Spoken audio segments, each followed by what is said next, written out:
Hello, I'm Mrs. Repasky, and this is a lesson about designing your activity series after you have conducted reactions or seen demonstrations with aluminum, copper, silver, and tin.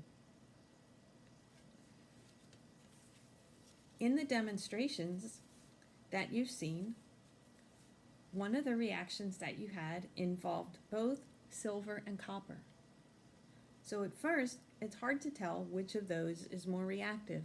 So we put them together, and in the experiment, they were each combined with chlorine.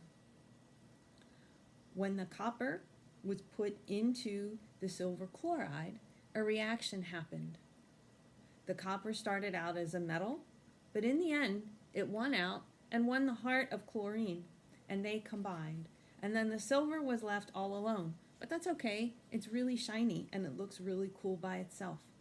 So in an activity series, that indicates that copper is more reactive than silver. So when you're designing your activity series, you want to make sure that copper goes above silver in the activity series. In an activity series, the element that's more reactive is listed above the element that is less reactive.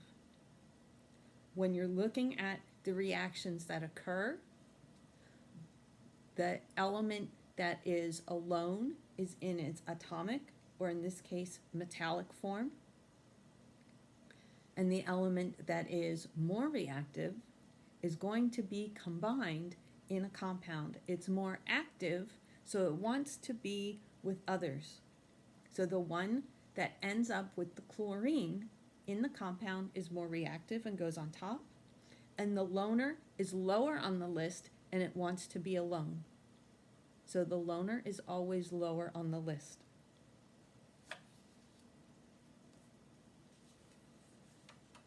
In another example, we looked at copper and aluminum. This time, the aluminum started out as a metal and the copper started out as copper 2 chloride. Those two reacted and it ended up that copper was alone and aluminum was combined with the chlorine. In your activity series, you want to make sure that the lower element is the one that's alone after they're combined. So in an activity series, the lower element is alone.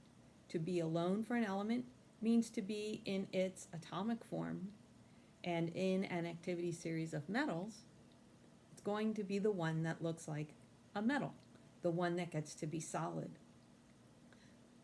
The metal that combines is going to be the one that's in solution. In your activity series, you have 4 elements, so you need to rank them. So you need to figure out where tin would fit. So do the comparison. Remember that the lower element is alone. So in any reaction where tin gets to be alone, it's going to be put lower than that metal on the list. So you decide, where would tin go? Does tin go above or below aluminum? Does tin go above or below copper? Does tin belong above or below silver? You make the choice and you hand it in. Remember, you may ask for assistance. I hope you do well in this activity, and thank you for watching.